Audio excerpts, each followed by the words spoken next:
When I was 18, I found a little punk on the side of the road that nobody seemed to want. I tried for a long time, but I could never seem to warm her cold exterior. Later, when her first love showed up, I realized she did have a gentle side. It just wasn't for me. The day I let her go, I told a lie, saying, "I'll be right back," and then I never returned. 7 years later, we met again on a film set. Now an Oscar-winning actress, she grabbed me. "I'll be right back," you said. "Where exactly did you go?" I was so nervous my palms were sweating. The newly crowned Best Actress, Chloe Vance, was just 15 feet behind me. If I turned around, I'd run right into her. "Ms. Vance, the next scene is a reunion with an ex. You need to show longing and reluctance to part." Chloe scoffed softly. "Longing? I don't think so. He's an ex-boyfriend. What's there to long for?" Her voice was as cool and indifferent as ever. When we were 18, she used that same voice to call me Rain, sometimes softly, sometimes with an edge. The discussion behind me continued. I couldn't make out what the assistant director said, but Chloe's detached voice came through loud and clear.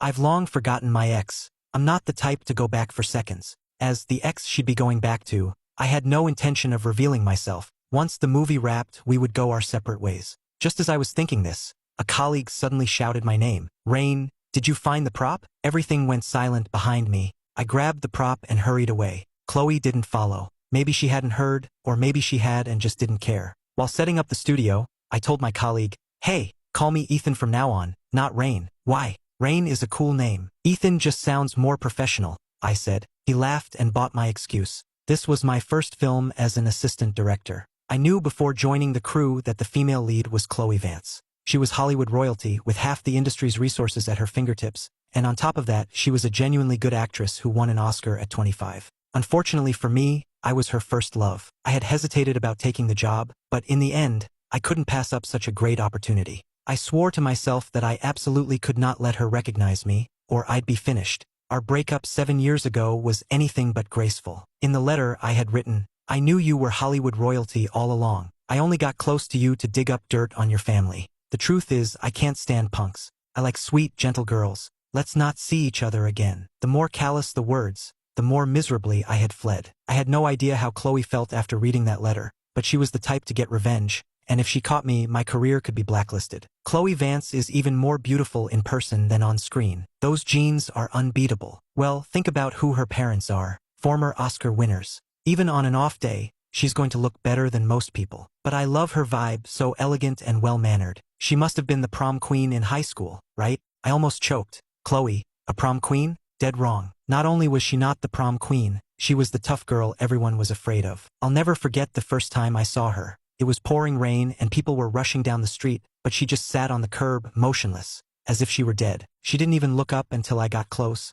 and when she did, her tone was vicious. "Get lost." But I didn't get lost. Instead, I held my umbrella over her head. That was the beginning of Chloe and me. I shook my head, trying to push the memories away. The studio was too noisy, so I ducked into the stairwell for some quiet. But as soon as I pushed the door open, I saw Chloe standing there in the darkness. She looked at me coldly, just like she used to. The stairwell was dark and silent. I lowered my head and started to leave, but Chloe stopped me. "What's your job here?" "Assistant director." "To be Director Zhang's AD right after graduation, that's pretty impressive." "Thank you, Ms. Vance." "How old are you?" 25. She let out a soft, lazy laugh. "We're the same age, and you're calling me Ms. The first AD calls you Ms. Vance, and he's 43. "Then say it again." I forced myself to speak. "Ms. Vance." In the darkness, I couldn't see Chloe's face clearly, but it seemed like her lips curved into a smile. It was a cold, emotionless smile that sent a chill down my spine. Yet, I held onto a sliver of hope. She definitely couldn't recognize me.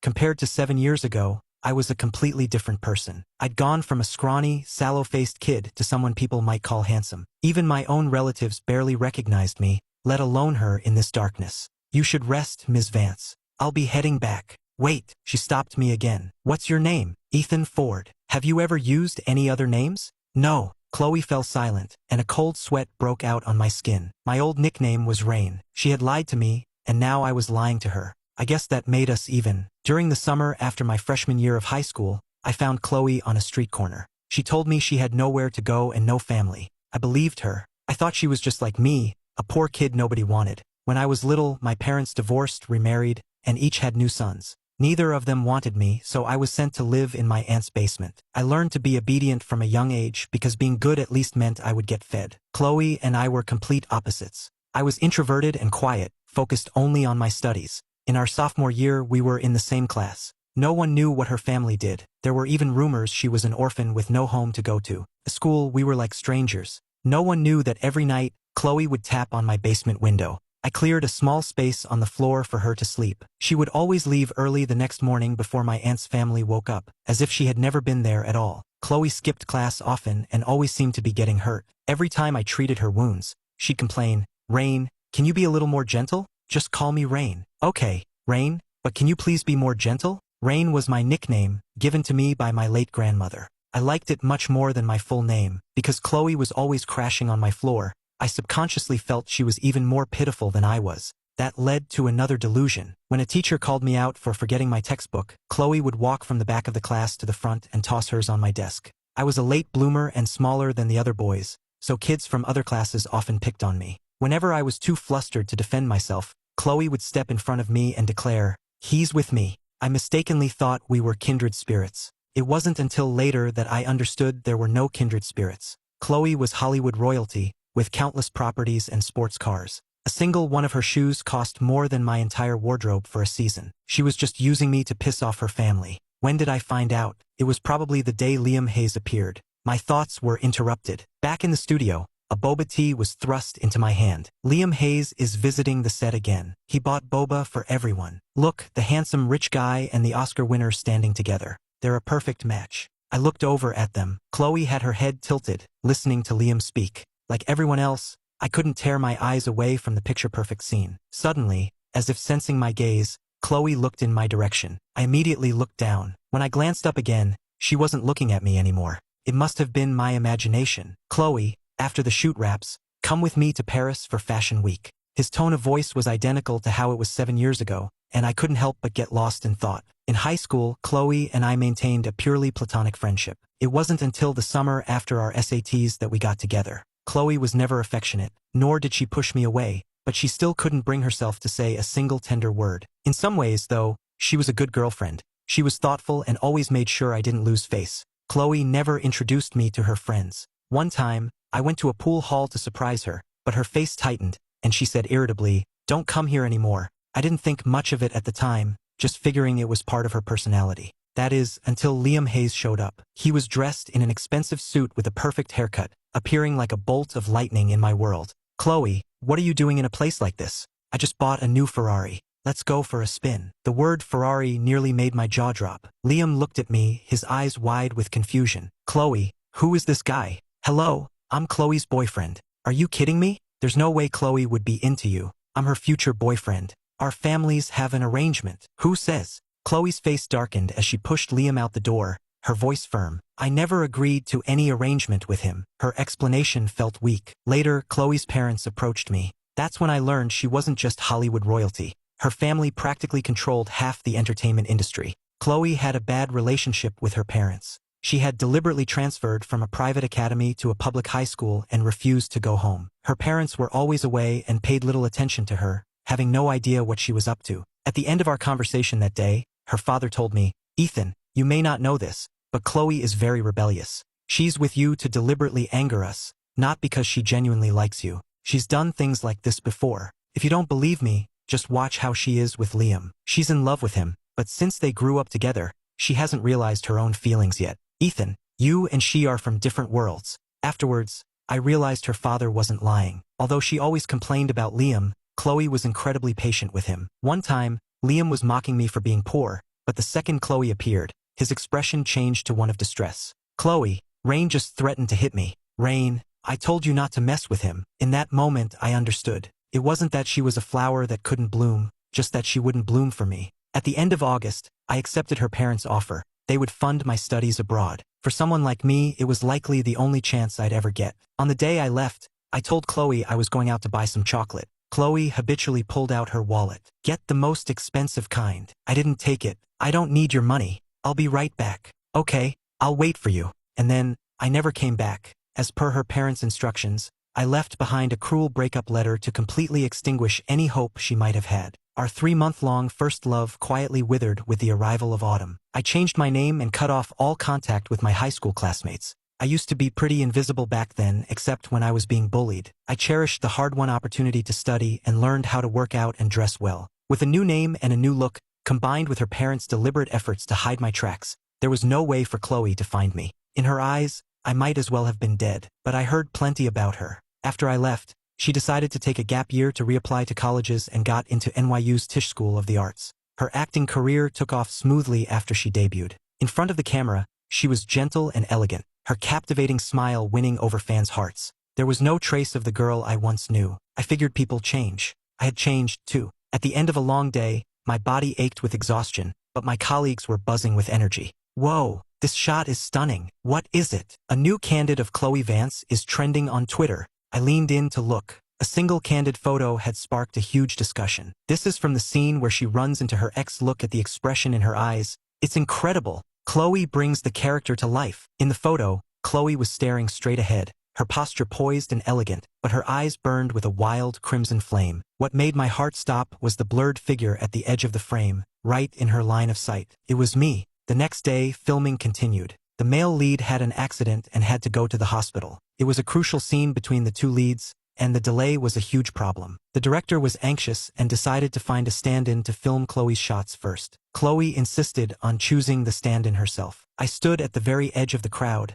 but her gaze landed right on me. Him. The director didn't object and urged me to quickly change into the lead actor's costume. I only needed to show my back, but the makeup artist still did my face to avoid any continuity errors. When I stood in front of Chloe, she seemed to zone out for a second. Chloe asked me, "Are you nervous? Never acted before?" "You don't have to act, just listen," she said. After a pause, she added, "Relax. If you're tense, your body will be stiff, and it will look unnatural on camera." "Okay, I can take a deep breath to calm down. Thank you, Ms. Vance. In a moment, the camera will be on me. You just need to listen to my lines. And one more thing." Chloe trailed off. I looked up at her. "What is it? Where's my chocolate?" she asked, enunciating every word. Her eyes held a crazed intensity that was just as fierce as it was years ago. She slowly extended her hand. "Rain, it's been 7 years. You should have had enough time to buy it by now, right? I'm screwed." That was my first thought. Chloe must have recognized me a long time ago. Coincidentally, this scene was about the female lead's heartfelt confession to the male lead after a long separation. For a moment, I was dazed, thinking those were the words she wanted to say to me. But how could that be? The real Chloe had never said anything romantic to me. After the take, the director gave me a thumbs up. "Ethan, you've got a real talent for this. Your expression just now was spot on. Was it possible we were both just playing ourselves?" For the next few scenes, Chloe specifically requested that I be her point of contact. My head was spinning. Chloe had so much influence that even the director couldn't afford to cross her. Pointing me at this moment, what could it be but revenge? I was promoted from a production assistant to her personal assistant director, which meant spending 18 hours a day revolving around her. But my duties went beyond that. For instance, when the crew needed to move heavy props, I'd just be rolling up my sleeves when Chloe would grab me. "Go get me a boba tea." It wasn't just boba. She'd also order a ton of snacks. Delivery services existed, but she insisted I personally go and bring them back. To be fair, my colleagues were jealous that I got paid to wander around outside. But by the time I returned with the snacks, Chloe would have lost her appetite. After a week of working under Chloe like this, I had actually gained weight.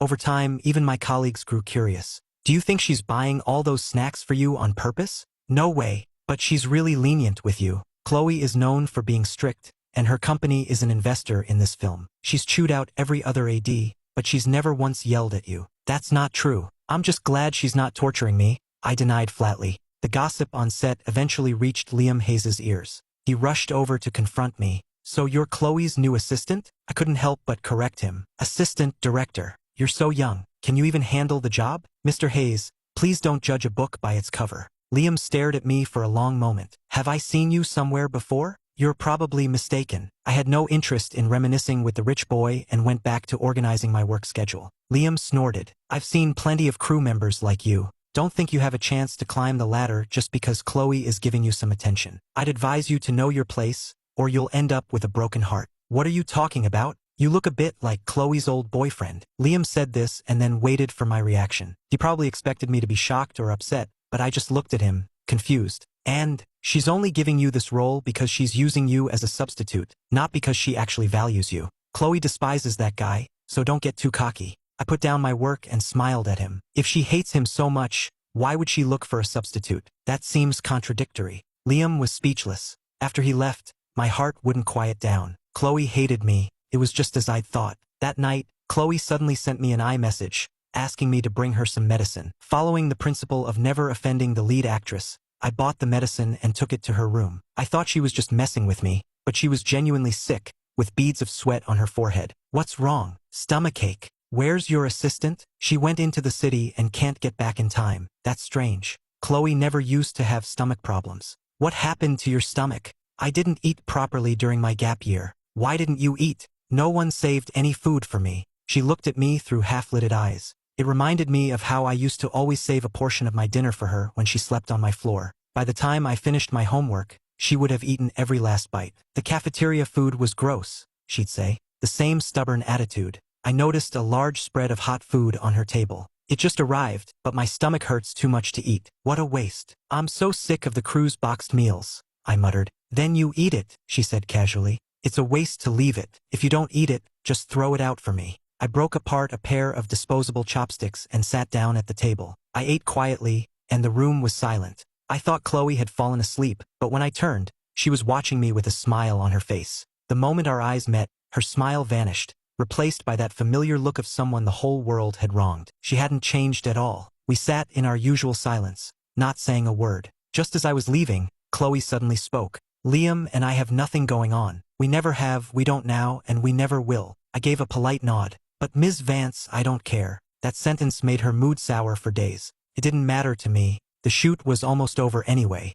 But a few days before wrapping, a major accident happened. We were filming a scene on a boat on a windy day. The sound mixer had to use the restroom, so I took over for him, standing at the edge of the deck and holding a boom mic that was taller than I was. I was a bit unsteady, swaying back and forth. A strong gust of wind blew, I lost my footing, and I fell off the boat. Below me was a lake, but I couldn't swim. In the chaos, I heard a desperate cry. Rain! Chloe had jumped in right after me. She grabbed onto me tightly, as if she would never let go. After that, I don't remember anything. I woke up in an unfamiliar room. There was a handwritten note on the nightstand. This is my house, not far from the studio. I called you in sick, so rest for a few days. If you need a change of clothes, there are some new men's clothes in the walk-in closet. The handwriting was unmistakably Chloe's. Many actors own property near production studios, and Chloe was no exception. I'd read in the tabloids that she stayed here most of the time. The house was immaculate. I walked into the closet, and the first thing that caught my eye was a black umbrella. It was the same umbrella I had held over her head all those years ago. It was old and cheap, but it was placed right in the center of her closet. I suddenly remembered that day in the downpour when I used that umbrella to shield her from the storm. Chloe kept trying to shoo me away, but I don't know where I got the courage to pull up her sleeve and check her wounds. She looked like she wanted to curse but held it back. It's not too bad, you don't need a hospital. Wait here, I'm gonna buy medicine. I'll be back soon. She shoved the umbrella into my hand. Just go. 10 minutes later, I returned, having bought medicine and some food. The rain had soaked me completely. She just stared at me in silence. From that day on, Chloe never said another harsh word to me. I only learned later how shocked she had been. No one in her life had ever left and come back for her. I was the first. My trip down memory lane ended. I found the clothes and slowly started to change. Before I could even get my shirt on, the closet door swung open. Chloe and I stared at each other, mortified. She quickly backed out. Once I was dressed, she said, "You were so quiet. I thought you had left again." "Don't be so aggressive," I replied. Chloe froze for a second, and all the fire went out of her. Those words used to work like a charm. Whenever Chloe got angry, I would gently say, "Don't be so aggressive." I was surprised it still worked. "I haven't even blamed you yet. Why did you come into the closet without knocking?" "I didn't know you were in there," she said, her face turning red. "I didn't see anything. If you're upset, I can apologize." "I'm sorry." I had discovered long ago that despite her tough and stubborn personality, Chloe was surprisingly innocent about certain things. "It's fine," I said, tired and not thinking. "It's not like you haven't seen it before." The moment the words left my mouth, I knew they were wrong. Sure enough, Chloe pressed her lips together as a blush spread from her face all the way down her neck. I changed the subject. "Don't you have scenes today?" "I'm wrapped for the day. I'm gonna make some porridge. You should take your medicine in a bit." I had caught a cold from falling into the lake. When Chloe brought the porridge, she was wearing an apron. I couldn't help but stare. "You look gentle in an apron." "What did you say?" I said, "Thank you." Chloe's eyes lit up, but her tone was still harsh. "Finish all of it. No wasting food." What else do you want to eat? I suppose I can make it for you. Don't trouble yourself. You should focus on your own things. I don't have any scenes tomorrow morning, so I'm not going back to the set tonight. I have time to prep ingredients. Also, you're sleeping here tonight. I'll move to the guest room. The guest room doesn't have extra bedding. You're sick, so stay in bed and stop making things difficult. Chloe pointed to the floor. Same as always. I'll sleep on the floor. In the middle of the night, my fever spiked again. Chloe barely slept, changing the towel on my forehead every so often. When you're feverish, you start to see things. In my days, I thought I was back in that small basement. Chloe would sleep on the floor, keeping a careful distance of several feet between us as if to avoid any suspicion. A small table separated us. When I looked over, all I could see was her slender back. One time, Chloe got sick but tried to hide it. I sensed something was wrong in the middle of the night and found her forehead burning up. I found some fever medicine and wiped her face over and over with a cool cloth. She suddenly reached out and grabbed my hand, holding on tightly as if she was afraid I would leave, only letting go after she fell asleep. That was the closest we ever got before graduation. Most of the time, we were like strangers, passing each other in the school hallways without a word. I spent the night in a haze. When I woke up the next day, Chloe was gone. She had been called back to the set for some reshoots, but the table was covered with freshly made food. In the very center was a bar of chocolate, the most expensive kind. I was halfway through my meal when someone came in. I thought it was Chloe, but it was a woman I didn't know. I recognized her though. She was Chloe's agent and best friend. The agent just stared at me, dumbfounded. I tried my best to explain. I'm just an assistant director from the set. What's your name? You can just call me Rain. She nearly jumped out of her skin. Rain? You're that Rain. She looked at me with sudden realization. You're the one. What's wrong? Seeing my confusion, she continued, Chloe went crazy looking for you. When she couldn't find you, she completely gave up on herself. She wouldn't eat or sleep, and she hit rock bottom. Now that she's found you, she can finally be at peace. It's been 7 years.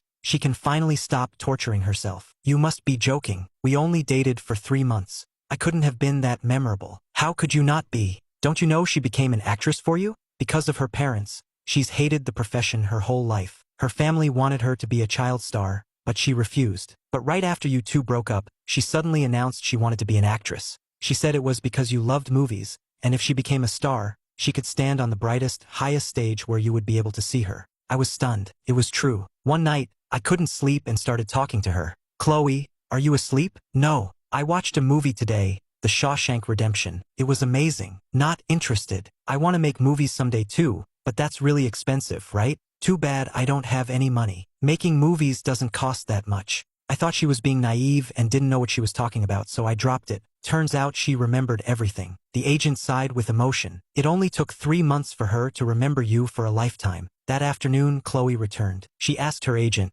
"What are you doing here? You're about to wrap, so I came to tidy up." "Don't bother. You can go. Also, I'm taking a break for a while. Don't schedule any new projects." Ditching your friends for a guy. Do you remember when you couldn't find him, crying your eyes out to me? Chloe awkwardly cut her off. "Don't say that in front of my boyfriend." I corrected her. "Ex-boyfriend. You never broke up with me in person, so it doesn't count. I wrote a letter. It was just a letter. I threw it away after I read it. Who knows if you even wrote it yourself." Seeing the tension, the agent slipped away. "Weren't you angry when you read that letter? I said I was going to expose you. You don't have the guts. Besides, don't you think I would have seen it in the news if you had?" I was speechless. Chloe went to wash some fruit, and I continued. "A breakup only requires one person's consent. Whether you accept it or not, we've been over for a long time." Chloe's body stiffened. She turned to face me. "Rain, then I'll pursue you. It's no use." "Chloe, are you mad at me? Is it because I lied to you and didn't tell you about my background?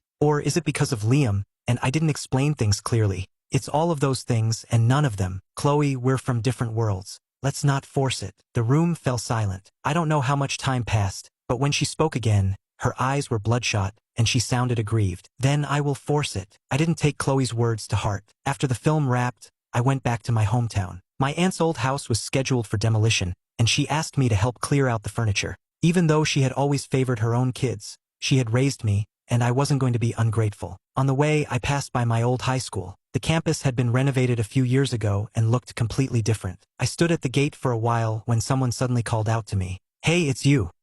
I remember you." A woman about my age came out of the janitor's office. "You went to this school, right? I remember you were in the same class as Chloe Vance." I nodded. "I used to get into fights with Chloe. By the way, why are you alone today? Where's Chloe? Wasn't she always following you?" I was taken aback. Following me? Yeah. Every day after evening study hall, Chloe would follow behind you and watch you walk home. You didn't know? Could that really be true? I didn't believe it, the woman continued. That time we were fighting, she suddenly called a truce in the middle of it, saying study hall was over and she had to go back to school. I thought it was weird, her going back to school, so I followed her. I saw her waiting and waiting at the gate until you came out. Then she followed you all the way home before coming back to find me. I found out later she was afraid her enemies would come after you, so she wanted to make sure you were safe. The woman pointed to a sycamore tree in the corner. She used to stand right there, waiting for you. 17-year-old Chloe loved to wear black, always blending into the night. As a breeze rustled the leaves, I could almost see her standing there.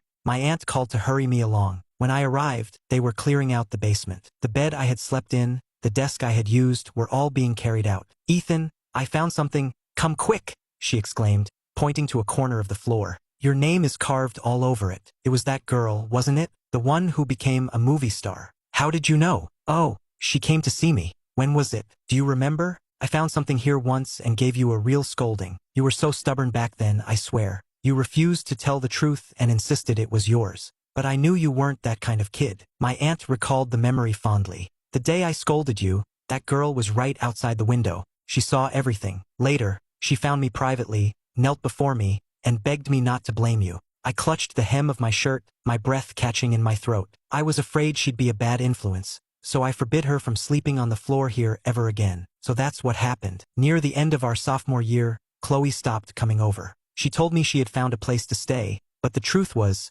she was just afraid of causing me trouble. The worn-out carvings on the floor spoke of Chloe's own sleepless nights. She had never said a word, but in her heart, she had been calling my name 1,000 times over. The day before the demolition, I walked the familiar path from the school gate to my aunt's house one last time. The small road was shaded by dense sycamore trees. At the end of the path, I saw the small basement window. As if by telepathy, I turned my head. Chloe was standing across the street, wearing a face mask. 20 minutes later, we were sitting in the old diner we used to frequent. I hadn't answered any of her calls since the shoot ended, but I should have known she'd find me. Next to the diner was that old pool hall. Watching people go in and out, I suddenly needed an answer. Chloe, that summer, I came here looking for you. You were so annoyed and told me to leave. Do you know how much that hurt me? Chloe looked stunned for a moment. I wasn't annoyed. I was scared and anxious. That pool hall was a bad place, and the people I was with that day were not good people. Those girls were trying to set me up, and when you showed up, I was terrified they would target you. Chloe's brow furrowed as she explained carefully. I'm sorry. I was so on edge that I gave you the wrong impression. Just then, the host called our name. I asked Chloe to grab a bottle of water on her way. In the brief moment she was gone, a group of women surrounded me. Hey handsome, can I get your number? Was that your girlfriend? Why is she wearing a mask to eat? Is she sick or something? I gave them a cold look. Get lost. Haha, feisty, aren't we? Do you know who we are around here? The leader of the group reached out to touch me. A second later, she was screaming in pain. I had her wrist in a tight grip. I don't hit women. Just then, Chloe returned. He doesn't, but I do. Chloe completely dropped her disguise and her public persona, radiating pure menace. I stared, stunned. It was her. The Chloe I knew was back. I had no doubt she could take on all four of them and win, but I had to stop her. With her status now, she couldn't afford to get into a fight. But Chloe was stubborn, glaring at the four women, determined to get justice. Come on, Chloe. Don't be so aggressive, I said, tugging her hand. Chloe froze instantly, as if a wave of calm had washed over her. All the fight went out of her, her sharp edges softening. Fine, let's just forget it. Chloe, let's run. Chloe grabbed my hand tightly, and we bolted. We ran through the streets and crowds, tireless. The sound of my heartbeat pounded in my ears. Thump, thump, thump. The last time I'd heard that sound was because of the youthful flutter the same person had given me. And in this moment, she seemed like that same stubborn girl again. We ran all the way to my aunt's house and slipped into the basement. It was completely empty now, waiting for demolition the next day. There were no lights, only the moonlight streaming in. Rain. We both started to speak at the same time, then decided I would go first. Did you really used to walk me home every day? Yeah. I had a bad temper back then and made a lot of enemies. I was worried about you walking alone. Why didn't you tell me? What was there to tell? She said with a smile. You had to get into college. You needed to focus on your studies. I handled the rest. I pointed to the carvings on the floor. Then what do these mean? They mean I love you.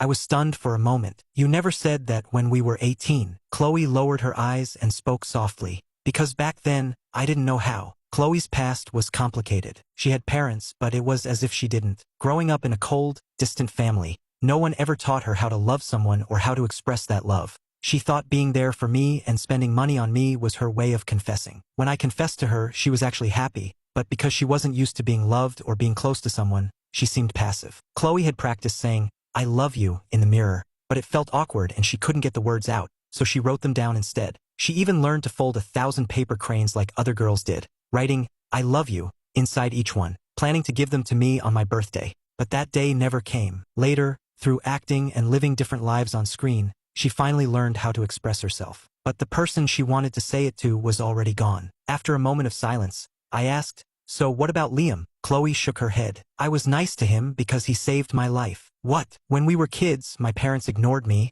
but he always came over to play. One time I had a high fever, and he was the first one to notice. He cried and made such a fuss that the adults finally paid attention and realized I was sick. The doctor said if they had waited any longer, I could have had brain damage." Recalling the past, Chloe gave a self-deprecating laugh. "After that, I promised I would treat him like a real brother. And for all these years, that's how I've seen him. But there was something else that summer. Liam threatened me. He said if I didn't let him tag along, he'd go to my parents and tell them lies to make them hate you. My parents always trusted him, and if he exaggerated things, it would have been very bad for you. I didn't trust my parents not to take it out on you. They might have secretly pulled strings to keep you out of college altogether." It all clicked into place. "So that's why you told me not to mess with him?" "Yes." Chloe knew which incident I was referring to. "When Liam said you threatened him, I didn't believe a word of it. I just wanted you to have absolutely no contact with him, not even to speak to him. That was the only way to keep you safe." She looked dejected. "I never thought it would cause such a deep misunderstanding. You could have just asked me directly."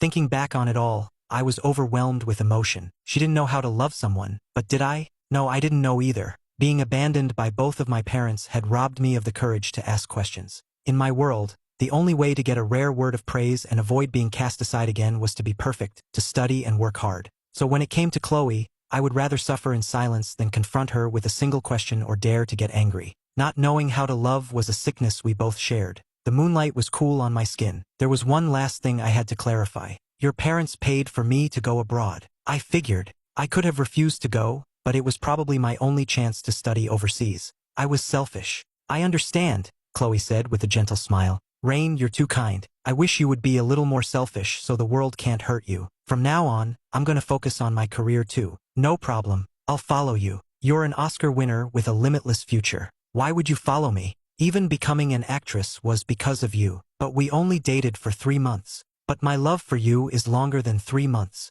Chloe was a woman of action. The day after we cleared up our misunderstandings, she posted about us on Twitter, tagging me. 3 months for a lifetime. The post nearly crashed the site. I was worried her parents would give her trouble again, but my fears were unfounded. Chloe was 25 now. What could her parents do even if they disapproved? With her personality, they had no control over her. Perhaps they couldn't control her 7 years ago either, which is why they came after me. I had simply lost to my own insecurity. After Chloe's announcement, someone else started trending. That same day, an enraged Liam Hayes found me. "I knew I'd seen you somewhere before. You're Rain." "Yeah. So? Break up with Chloe right now. I'm the one she's supposed to marry." I opened my mouth to speak but stopped. Chloe had arrived and was standing right behind him. Liam continued his tirade. "Have you seen what people are saying online? They're calling you a gold digger who broke up me and Chloe. If you don't want to lose your job, you'll break up with her and give her back to me. What relationship do we have?" "This is news to me," Chloe said, her voice cutting in. Liam grew frantic. "Chloe, how could you let this poor kid fool you again?" "Watch your mouth," Chloe warned, slamming her hand on the table. "You said you'd always treat me like a brother. Why are you yelling at me? I've been more than fair to you. A brother shouldn't be thinking about becoming something more, or we can't even be friends." No one had ever spoken to Liam like that before. He was furious. "Chloe, you're completely bewitched by him. I'm holding a press conference. Just you wait. He'll never be able to shake the gold digger label. First of all, there is no written proof of any marriage arrangement. It was just a joke between our parents, which I have publicly denied many times," Chloe said, her eyes narrowing. "Secondly, if you dare to hold that conference, don't blame me for what happens next. But this poor kid is not worthy of you." Chloe suddenly looked at him with a hint of pity. "All you can talk about is him being poor. Liam, have you ever truly loved someone?" "Of course. I love you." "No, you don't love me," Chloe interrupted. "If my last name wasn't Vance, If I didn't have famous parents, if I were just some punk from the streets,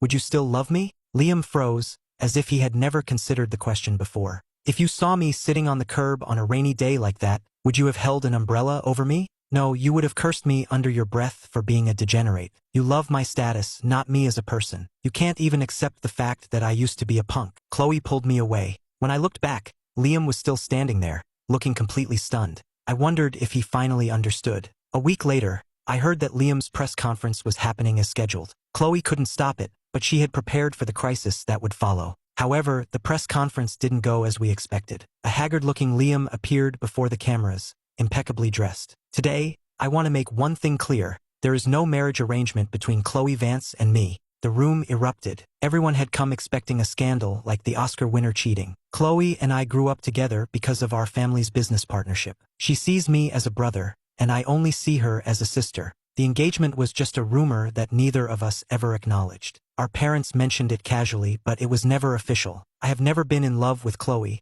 and she has never been in love with me. I hope everyone will stop spreading false information. As for me, Liam paused for a beat before saying seriously, Ethan is Chloe's first love. I judged him unfairly, and for that, I am deeply sorry. With Liam's apology, public opinion shifted in an instant. Netizens dug up some of Liam's past arrogant statements, and he became the new topic of discussion. The good news was all the PR strategies Chloe had prepared were no longer needed. I was baffled. Why the sudden change of heart? Chloe grinned. If he didn't change his tune, our families wouldn't have any business deals left to discuss. Chloe now held the most power in her family, with the family company under her control. Liam had been forced to bow to the pressure of their business partnership. 6 months later, Chloe's father fell ill and had to retire. Her mother canceled most of her engagements to stay home and care for him. Chloe, on the other hand, saw her career flourish. She was now fully in charge, and her elders could no longer interfere in her decisions. The newly enlightened Chloe was like a different person. Whatever she had lacked in the past, she now tried to make up for in abundance. Half of her Twitter feed was about me. She even mentioned me on talk shows. I used to be a troubled kid, but my boyfriend pulled me out of the darkness and showed me a glimmer of light. But there were side effects. If she couldn't find me, she would panic, terrified that I had left her again. Sometimes, she would wake up from a nightmare, clinging to me and calling my name. Rain. The world saw a cool, aloof Oscar winner, but with me, she loved to be affectionate. She would say my name over and over, reminding me of the words carved into the dusty floor. When we were 27, Chloe and I visited our old high school. Youth is like the seasons, one crop after another. There are always people who are young, and always people who don't know how to handle the first stirrings of love. Outside our old classroom stood a large sycamore tree. We stood beneath it, listening to the sounds of students reading aloud. Chloe, it's been 7 years. What if I hadn't come back? You would have. So sure. You came back for me on that rainy day, so I believed you would come back this time too. I was the only person in her life who had ever left and returned, and I still was. We stood under the classroom window, and Chloe stood on her toes to kiss me. Rain, I love you. In high school, I found a little punk nobody wanted. Today marks the 10th anniversary of finding her, and it's also the first day of our marriage. If anyone ever asks me what the best love letter I ever received was, I'll tell them it was the walk home from school, the nights we spent together in silence, and a series of unspoken words carved into the floor.